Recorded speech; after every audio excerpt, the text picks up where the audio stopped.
ইন্নাল্লাহা আশতারা মিনাল মুমিনিনা আনফুসাহুম ওয়া আমওয়ালাহুম বিআন্না লাহুমুল জান্নাহ। আল্লাহ এই আয়াতে পরিষ্কার বলে দিয়েছেন, মুমিনের জানমালের বিনিময়ে আল্লাহ মুমিনের নিকট জান্নাত বিক্রি করেন। সুতরাং জান্নাত বেচা কেনা হয়। এখন কথা হলো বেচা কেনার সিস্টেমটা কি হবে?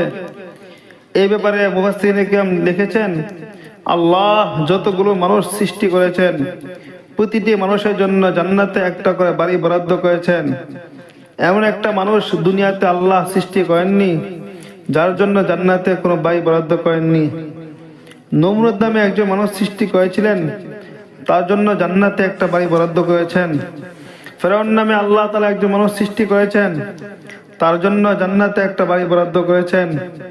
আবু জাহাল নামে একটা মানুষ আল্লাহ সৃষ্টি করেছেন, তার জন্য জান্নাতে একটা বাড়ি বরাদ্দ করেছেন। আবু লাহাব নামে একটা মানুষ সৃষ্টি করেছেন, তার জন্য জান্নাতে একটা বাড়ি বরাদ্দ করেছেন। ডক্টর আহমদ শরীফ নামে একজন মানুষ সৃষ্টি করেছেন, তার জন্য জান্নাতে একটা বাড়ি বরাদ্দ করেছেন। তসলিমা নাসিম নামে একটা মানুষ সৃষ্টি করেছেন, তার জন্য জান্নাতে একটা বাড়ি বরাদ্দ করে দিয়েছেন। এক কথায় আল্লাহ যত মানুষ সৃষ্টি করেছেন প্রত্যেকের জন্য জান্নাতে একটা করে বাড়ি বরাদ্দ করেছেন। এবার বুঝে থাকলে বলুন, জান্নাতে কতটা বাড়ি আছে? আল্লাহ সৃষ্টি জগতে যতজন মানুষ আছে, আদম আলাইহিস সালাম থেকে নিয়ে কিয়ামত পর্যন্ত যত মানুষ পৃথিবীতে এসেছিল, বর্তমান দুনিয়াতে যত মানুষ পৃথিবীতে আছে, আর এবং কিয়ামত পর্যন্ত যত মানুষ পৃথিবীতে আসবে, আল্লাহ জান্নাতে ততটা বাড়ি রেডি করে রেখেছেন। সুবহানাল্লাহ। জান্নাতের বাড়ি আয়তন কত?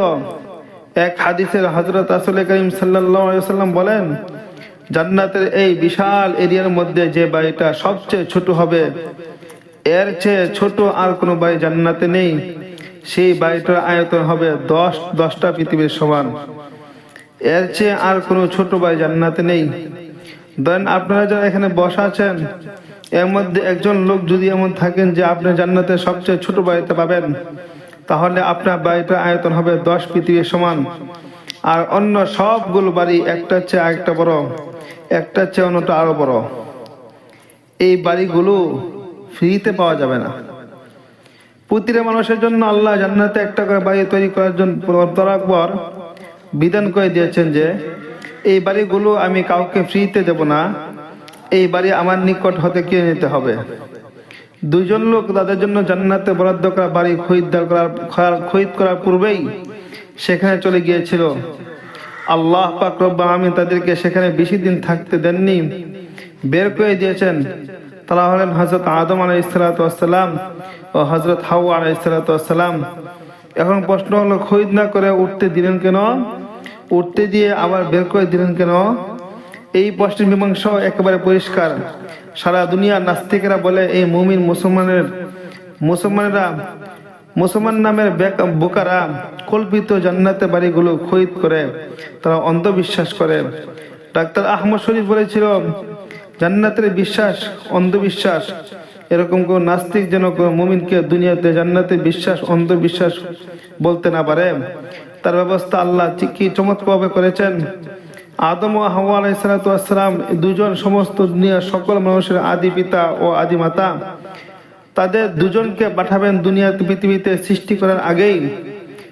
ফেরেশতাদের বলেছিলেন, আমি আদম সৃষ্টি করেছি পৃথিবীতে পাঠানোর জন্য, কিন্তু পৃথিবীতে পাঠানোর পূর্বে তাদেরকে আবার জান্নাতে পাঠালেন কেন? আল্লাহর উদ্দেশ্য হলো এই জান্নাতের বিশাল এরিয়ার বাড়িগুলো তাদের দুজনকে দেখানো যে তোমরা দুজন দেখে যাও, এগুলো আমি তোমাদের সন্তানদের নিকট বিক্রি করব। এবার আমরা যে জান্নাতের বিশ্বাসী, সেটা অন্ধবিশ্বাসী নয়, বরং বড় বাবা আর বড় মায়ের চোখের দেখা জান্নাতের বিশ্বাসী।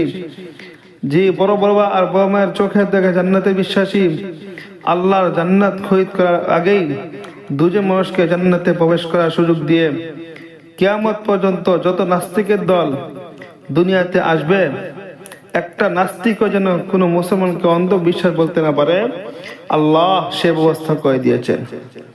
শুধু এ পর্যন্তই শেষ না, মানুষের কয়েক প্রকারের বাবা আছে। এক পক্ষ হলো বংশগত বাবা, যার শরীরের অংশ তার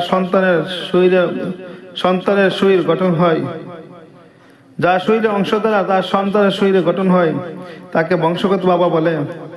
আরেক প্রকার বাবা হলো রুহানি বাবা, আধ্যাত্মিক বাবা, যার পবিত্র আত্মার পরশে অপরের আত্মা পবিত্র হয়। সমস্ত নবীগণের পবিত্র আত্মার পরশে উম্মতের আত্মা পবিত্র হয়। এই জন্য সকল নবী রাসূলগণ আপন আপন উম্মতের রুহানি বাবা। সকল নবী রাসূলগণের আত্মা পবিত্র, কিন্তু ভালোভাবে স্মরণ রাখতে হবে কিসের থেকে পবিত্র? সকল নবী রাসূলগণের আত্মা সকল প্রকার গুনাহ থেকে পবিত্র। কোন নবী জীবনে কোনোদিন গুনাহ করেননি, কারণ আল্লাহ তাআলা দুনিয়াতে নবী পাঠান মানুষকে গুনাহ থেকে ফেরাবার জন্য। যাকে পাঠান মানুষকে গুনাহ থেকে ফেরাবার, পবিত্র করার জন্য, তিনি নিজেই যদি গুনাহ করেন তাহলে এটা হবে সরিষার ভিতরে ভূত।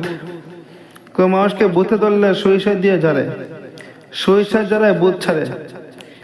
যে সরিষা দিয়ে জ্বাললো ভূতে ছাড়ে, জ্বাললে ভূতে ছাড়ে, সেই সরিষার ভিতরে যদি ভূত ধরে তাহলে ভূত ছাড়াবে কি দিয়ে?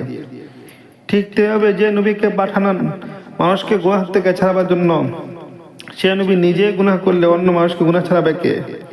এই জন্য নবীকে গুনাহগার বলার অর্থ হলো নবীকে সরিষার ভিতরে ভূত বলা। ইসলামের বিশুদ্ধ আকীদা বিশ্বাস মতে সকল নবী রাসূলগণের আত্মা সকল প্রকার গুনাহ থেকে পবিত্র। তাদের পরশে যারা যায় তাদের আত্মা পবিত্র হয়ে যায়। এই জন্য সকল নবী রাসূলগণের সকল নবী রাসূলগণ আপন আপন উম্মতের রুহানি বাবা। এক আয়াত আল্লাহ তাআলা সকল নবীগণকে নির্দেশ দিয়ে বলে দিয়েছেন, মুহাম্মদুর রাসূলুল্লাহ সাল্লাল্লাহু আলাইহি ওয়াসাল্লামকে নবী মেনে তার উম্মতের অন্তর্ভুক্ত হওয়ার জন্য এই নির্দেশ দিয়ে আল্লাহ আমাদের নবীকে সকল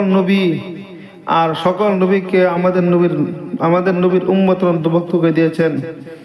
অতএব বোঝা গেল অন্যান্য নবীগণ শুধু যার যার উম্মতের রুহানি বাবা, আমাদের নবী নিজের উম্মতেরও রুহানি বাবা এবং সাথে সাথে সকল নবীরও রুহানি বাবা। বংশগত বাবাদের মধ্যে সবচেয়ে